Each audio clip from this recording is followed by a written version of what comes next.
Well, we're back again in the kitchen. And what were we going to have on the menu this afternoon then, Phil? Yesterday we did conkeys, and together with conkeys, you can't get away from having fish cakes. Wow. So what we have here is some salt fish. This is cod that's salted, but this has been soaking in water overnight just to get rid of some of the excess salt. It's placed in salt to preserve it a bit.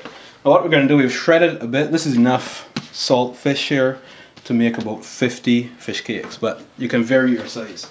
Now the first thing I'm going to do is I'm just going to marinate this fish a little bit. A lot of people don't marinate their fish in fish cakes, but I think the secret of a really good fish cake is to treat your fish like fish. Right. So this is one of your special techniques. This is one of my special techniques. So we'll just add a little bit of lime to that.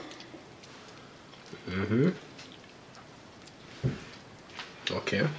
To that we'll also add a drizzle of black pepper, just to make sure that these seasonings will infuse.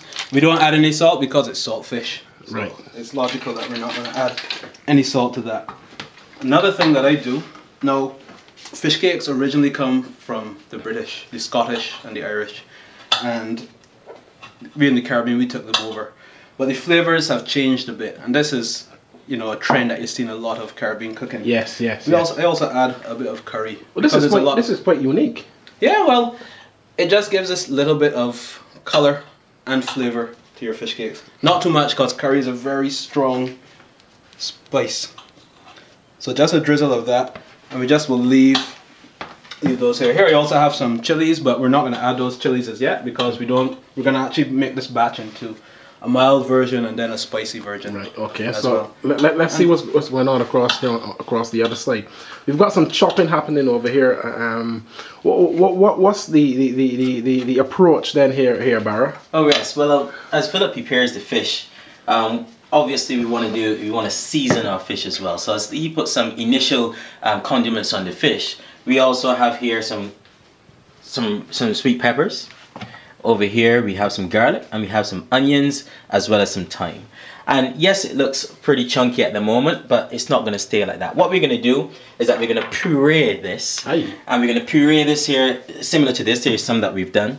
And what this will then do is help season our fish. It'll take the rawness out while causing the juices to effervesce and bubble to the top, you see?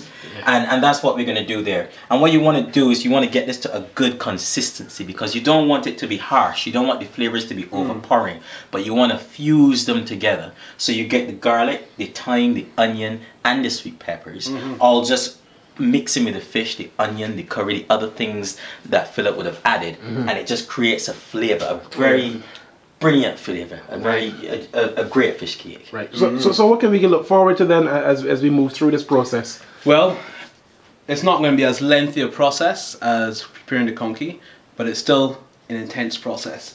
So we'll add these different spices together with this. What I've also put on to boil here is a bit of a potato starch mix to help bind the fish cake together. So it's not as thick as mashed potatoes, but it's not very, very thin as well. We will be adding a bit of water. There's another small secret that I have in my fish cake, and that is corn flour. Really? Yes. This is very unusual. This actually gives a nice golden brown finish to your fish cakes. Not too much again, because we're still going to add white flour to that. But I'm really excited about this today, Mark. Good. I think these fish cakes will be a winner, even before they're placed into that pan. Yes, we look forward to seeing more about this later on in the evening. It looks very good, very good.